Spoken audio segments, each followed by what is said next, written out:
시장은 뭐 이제 조정 기미가 좀 확실해지고 있는 그런 분위기입니다. 그래서 거쳐야 할 조정이 나타나고 있는데 아직까지는 좀 강하다라는 생각이 들어요.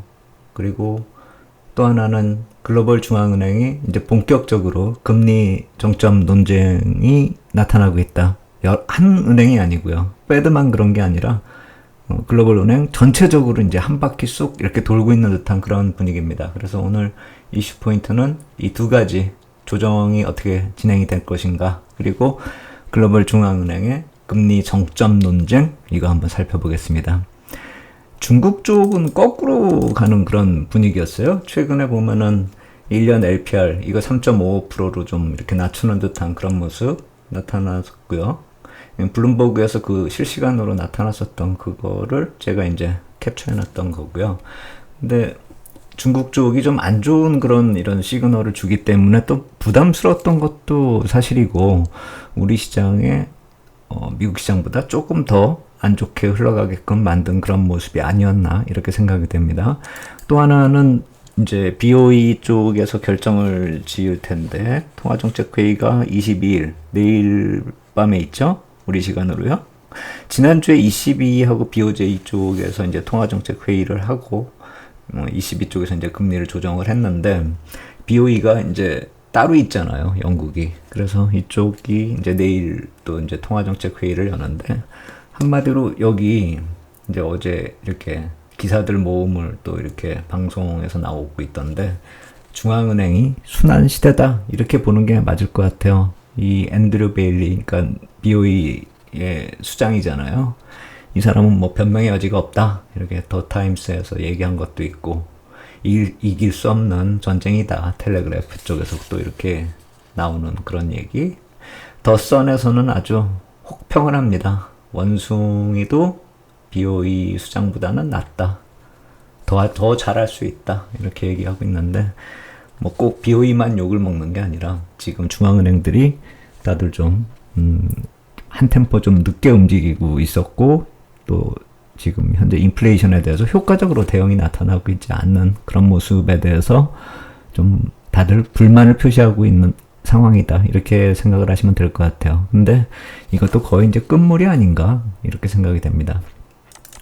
그렇게 생각하는 이유는 여러 분석가들이 지금 얘기를 하고 있는데, 이분은 이제 킴 크로포드라고 해가지고 JP 모건의 포트폴리오 매니저라고 하는데, 그렇게 뭐 유명하다라기보다는 말씀을 잘 하시더라고요. 그래서 어제 나오는 그 모습에서 통화정책 회의에서도 BOE 쪽 얘기 잘 하고, 패드에 대한 그런 얘기도 잘 하고, 또 여기 그 다음에 나타나는 뭐 2년물, 10년물 이 일드 스프레드에 대해서도 참 말씀을 잘 하시더라고요. 그래서 이분이 얘기한 걸 봐도 이제 한 번 더 줄라이에 7월에 통화정책 회의가 한 번 더 인상을 하는 걸로 이제 마무리되는 게 아닌가, 이제 이런 생각. 그래서 끝으로 향하는 통화정책이다 이렇게 좀 생각을 해볼 수 있는 것이고, 이런 통화정책은 결국 이 리세션하고 계속 연결되면서 리세션은 계속 등장할 것이다 이렇게 일드 스프레드가 나오면은 그 얘기는 계속 나올 테니까요. 그래서 이런 통화정책 회의가 이어지면서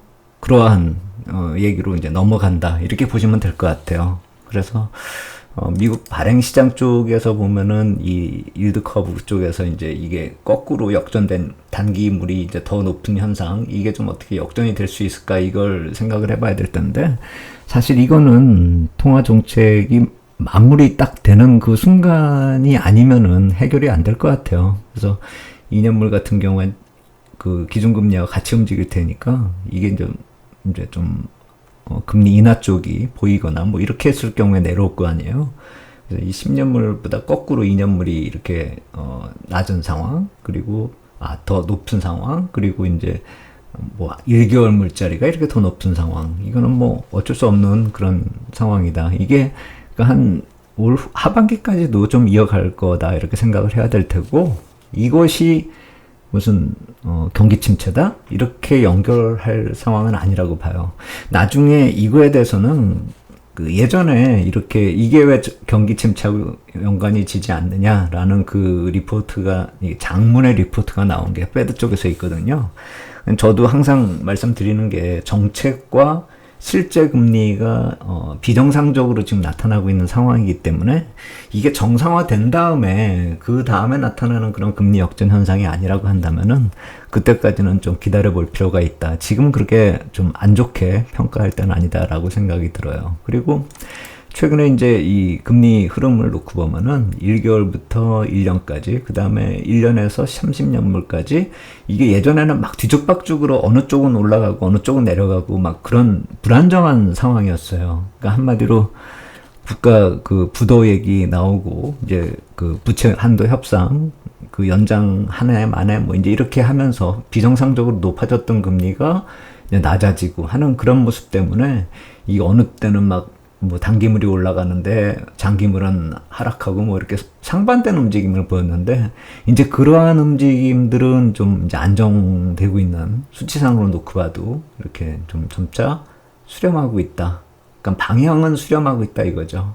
그래서 어느 정도 이제 이 정도까지 오면은 대강 마무리되고 있는 게 아닌가, 단기적인 그런 불안 요인은 마무리되는 게 아닌가. 그러니까 이 붉은색 단기물, 초단기물이죠. 1개월물짜리는 이쪽으로 이렇게 5%로 수렴을 하고, 이게 5%의 수렴을 할 수밖에 없는 거는 예전보다 금리를 한 번 더 인상을 했기 때문에 예전만큼 이렇게 내려오긴 힘들 것 같아요. 그래서 여기 수렴하고 이 정책금리도 이제 여기서 좀 옆으로 가고 10년물 금리도 옆으로 좀 가고, 그래서 안정을 찾는, 그러면서 다시 정책이 변화되는 거에 따라서 금리가 다시 움직이는 그런 모습으로 가야 되는 게 아닐까 이렇게 생각이 돼요. 그래서 이게 만약에 안정이 안 되고 뭐 BOE 쪽이나 아니면 ECB 쪽에서 나타나는 그런 금리 정책, 통화 정책이 파열음을 날 경우에, 패드하고 맞부딪힐 경우에는 좀 시장이 파국적인 그런 움직임이 나타날 수 있는 그런 가능성이 있었지만 사실 그럴 가능성은 그다지 크진 않거든요. 사실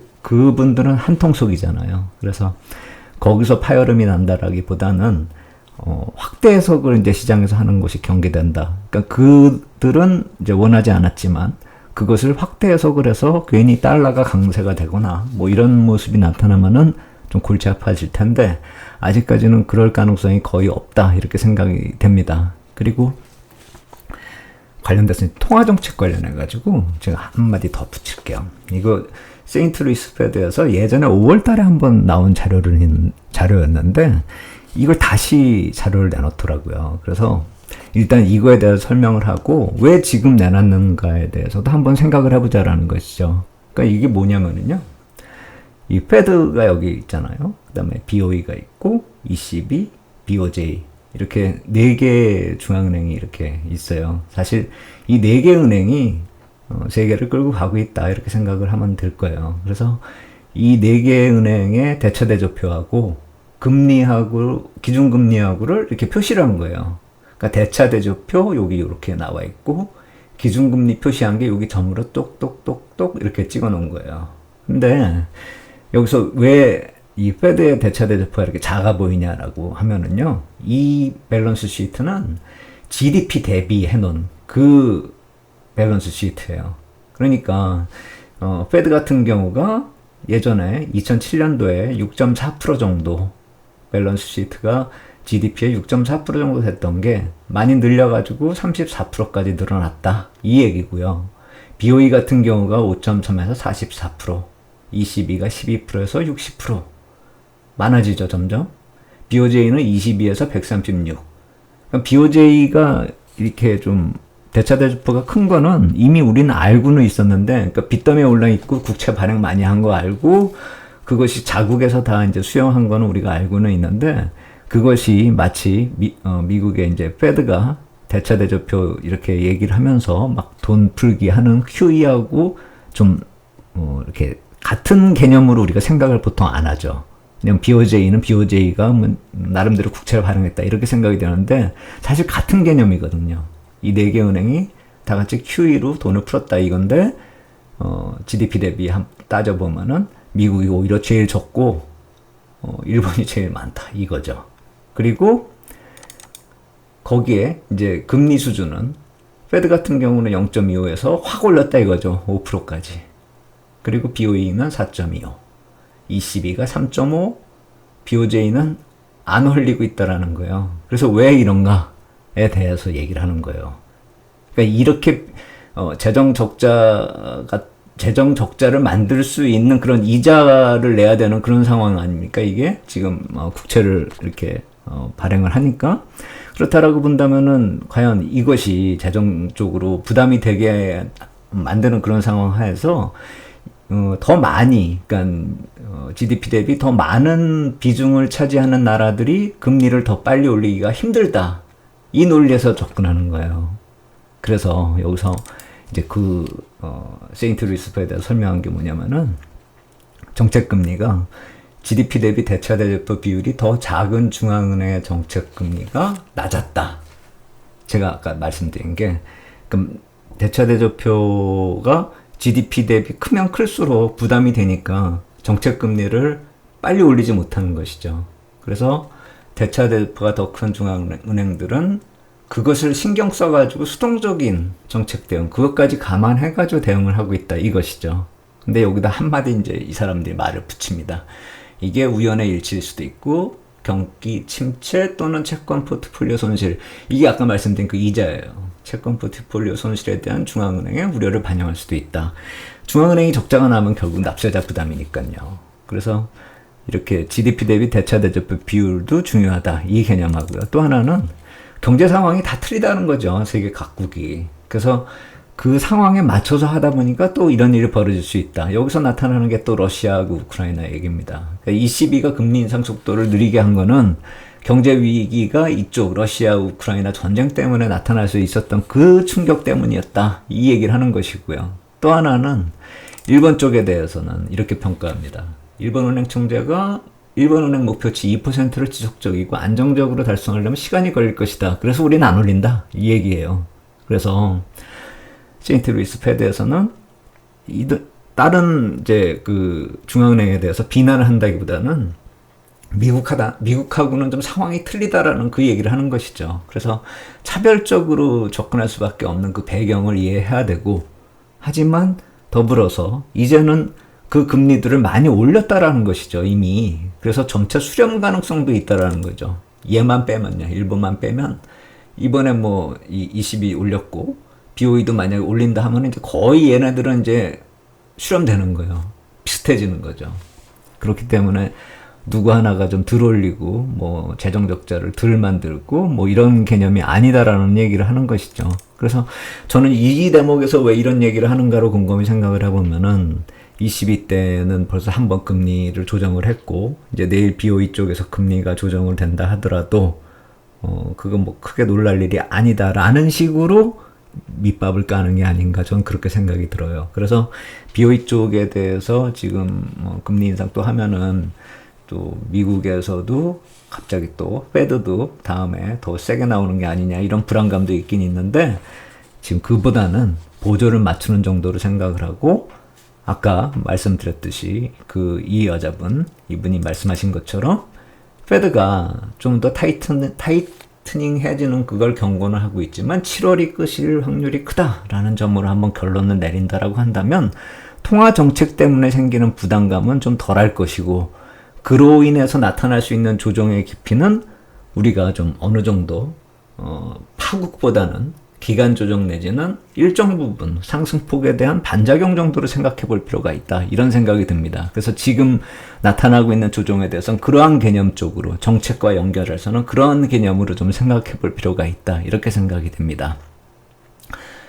그리고요, 또 하나는 시장 내부적으로 한번 보자라는 거예요.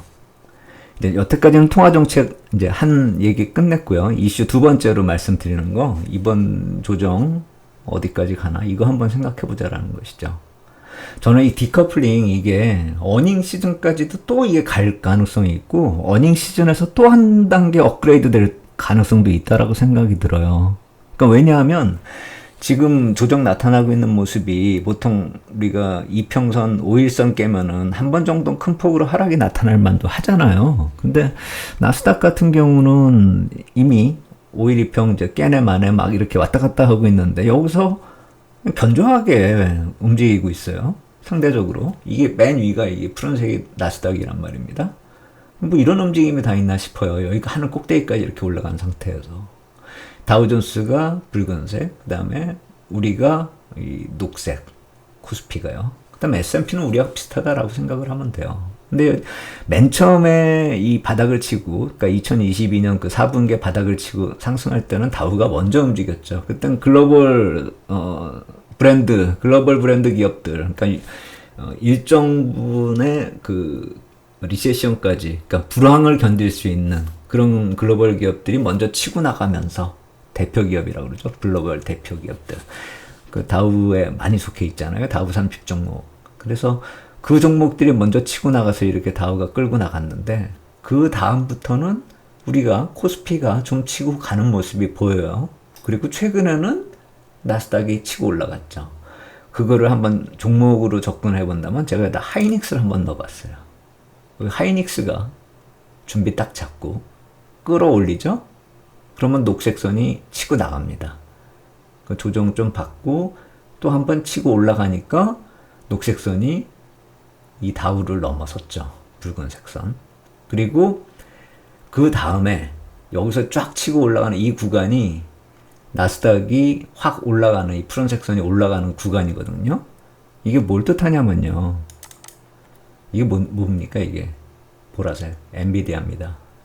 엔비디아를 넣어버리니까 나머지 선들이 다 여기 아래 이렇게 거의 수렴하듯이 일직선으로 아래쪽에 깔려버립니다. 의미가 없어지는 거죠. 이런 그래프가 여기다가 수익률 엔비디아를 넣어버리면 이렇게 된다라는 거예요. 엔비디아가 당연히 이 나스닥의 최근 2상승을 끌고 왔다. 이렇게 볼 수가 있는 거죠. 근데 이게 안 죽어요. 그러니까 지금 나스닥이 안 죽는 이유는 다른 쪽에서 찾을 필요가 없어요. 엔비디아하고 몇몇의 AI 관련 반도체 기업들. 근데 제가 이제 그런 생각이 들어요. 여기 한번 이렇게 시세를 냈잖아요. 여기까지 이해를 한다 이거죠. 근데 이건 조정을 한번 받은 다음에 다시 신고가를 내고 쭉쭉 올라가잖아요.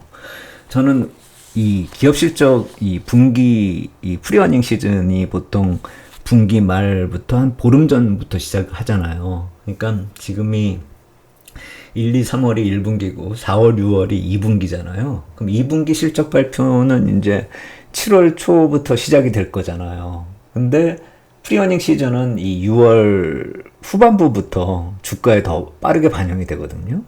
그렇다면 지금 한번 이 실적 발표 때 점프를 한번 한 다음에 지금 나타나고 있는 모습이 실적을 지금 얘기하고 있는 것이라 한다면, 만약에 엔비디아 쪽이요. 그러니까 여기서 더 간다면 그럼 이거 황당한 일이 벌어지는 거예요. 조정 없이 간다. 이런 모습이 나타난다. 이렇게 되는 거죠.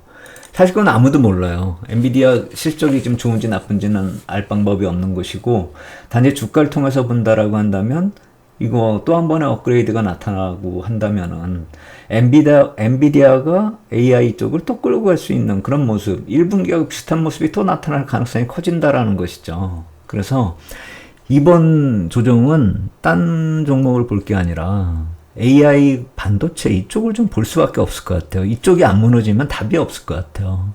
그래서 마치 뭐 이제 무너지길 바라는 사람처럼 말씀을 드리고 있는데, 조정은 사실 일정 부분 정상적으로 조정이 나타나야지 이게 좀 안심하고 투자를 하든지 말든지 할 거 아니에요. 근데 지금 그 상황이 안 나타나니까 이게 뭐지 하면서 이렇게 보고 있는 상황이잖아요. 지금 나스닥 위에서 고점에 내린 게 한 1.4% 정도 내렸어요. 우리 같은 경우가 코스피가 2.6% 좀 많이 내렸죠. 거의 3% 가까이. 다우가 한 1.5% 뭐 이렇게 내렸는데, 다우는 사실 오른 것도 없이 내렸으니까 이거 좀 억울한 케이스고, 나스닥 같이 최근에 급하게 올랐음에도 불구하고 1.4%밖에 안 내린다는 게 이러한 배경 요인을 한번 우리가 살펴봐야 된다라는 것이죠. 그래서 이번 조정에 대해서 어느 정도 선입견을 가지고 볼 상황이 아니라 제가 이 포인트 정리하면서 말씀을 드릴게요. 글로벌 통화정책 흐름이 이제 ECB 통화정책 흐름 지나가지고 내일 BOE까지 가면은 한번 딱 정리가 되는 그런 흐름이에요. 왜냐하면 아까 말씀드린 4개 중앙은행, 글로벌 4대 중앙은행, 그러니까 페드, ECB, BOJ, 그리고 내일 BOE 이렇게 되면 한번 싹 정리가 되잖아요. 그러면은 아마 달러고 뭐고 이런 것들이 한번 싹 정리가 될 거예요. 국채도 마찬가지고. 그러니까 내일 이후부터 흐름이 진짜 흐름이 될 거예요. 그래서 조정이 나타날 수 있는 기간은 제가 이번 주라고 생각을 했고, 한 화요일이나 수요일, 내일까지도 이렇게 오늘 수요일까지도 한번 생각을 해보고 있는 상황인데, 만약에 내일 BOE 쪽에서 어떤 결과가 나오면서 좀 시장 분위기를 잡아준다라고 한다면은 조정이 단기간에 또 마무리될 수도 있는 것이고, 만약에 파열음이 난다 그러면은 내일부터 본격적인 조정이 나타날 수도 있을 것 같은데, 지금 현재 나타나고 있는 상황으로 보면은 그다지 이렇게 조정이 크게 나타나지 않을 것 같다는 생각이 드는 것이죠. 그래서 제가 여기다 말씀드린 게 그거예요. 시장을 최근접해가지고 분석이 필요한 조정 구간에 진입했다라는 겁니다. 지금 멀찌감치 보면서 그냥 다른 종목 보면서 조정이 나네 마네 이런 얘기 할 때가 아니에요. 지금 무엇을 봐야 되는지를 짚고 넘어가야 돼요. 그래서 그 최근접해야 되는 종목과 최근접해야 되는 시장, 그리고 아까 말씀드린 엔비디아 중심으로 한 AI 반도체, 그 다음에 IT 쪽, 그리고 나스닥 이쪽은 꼭 짚고 넘어가야 되죠. 물론 지금 썩어 문드러지고 있는 부분도 있어요. 다우 쪽이 약한 이유는 지역은행 쪽이 지금 무너지고 있거든요. 그래서 내일 통화정책 마무리된 다음에는 엔비디아 더불어서 지역은행이 얼마나 다시 중심을 잡아서 살아날 수 있는가를 지켜봐야 돼요. 그게 두 가지 포인트 중에 하나라고 봐요. 그래서 종목적으로 보면 만약 지역은행 쪽에서 무너진다라고 하면은 엔비디아하고 약이 없을 거예요. 하지만 지금 상황에서는 내일 통화정책 회의가 그다지 악영향을 미치지 않는다는 전제 하에서 놓고 봤을 때 점검사항으로만 좀 생각해 볼 필요가 있다. 이렇게 생각하고, 그래서 제가 마지막에다 이렇게 말 한마디 더 넣은 거예요. 선입견을 가지고 좋은 결과가 나올 거다. 이렇게 생각할 필요도 없어요. 내일 결과 보고 그것이 어떻게 업종이나 종목별로 영향이 미쳐지는지 그걸 보고 예상 외의 흐름이 나타날 가능성이 있는가, 이걸 계속 점검하자라는 거예요. 그래서 지금 나타나고 있는 조정이 좀 실망스러운 분도 계실 거예요. 그리고 저도 좀 조정이 나타나면은 이번에 좀 싸게 사보는 그런 기회를 좀 맞이했으면 하는 기대감이 있었는데, 지금 이상하게 흘러가고 있는 게 사실입니다. 예상 외로 상당히 강해요. 근데 그 배경 요인을 보면은 정책도 지금 살아가고 있는, 흔들흔들 하다가 살아가고 있는 흐름이고, 종목들도 지금 버티기를 하고 있는 그런 상황이라는 점 우리가 좀 생각해 볼 필요가 있다는 것이죠. 내일 정도께 한 번 더 시장 흐름 체크하고 전체적으로 좀 정리해 볼 필요가 있지 않을까, 이렇게 생각이 됩니다. 오늘 여기까지 하겠고요. 내일 통화정책 회의 또 BOE 쪽에서 결론 난 다음에 다시 한번 자료 만들어서 올리도록 하겠습니다. 감사합니다.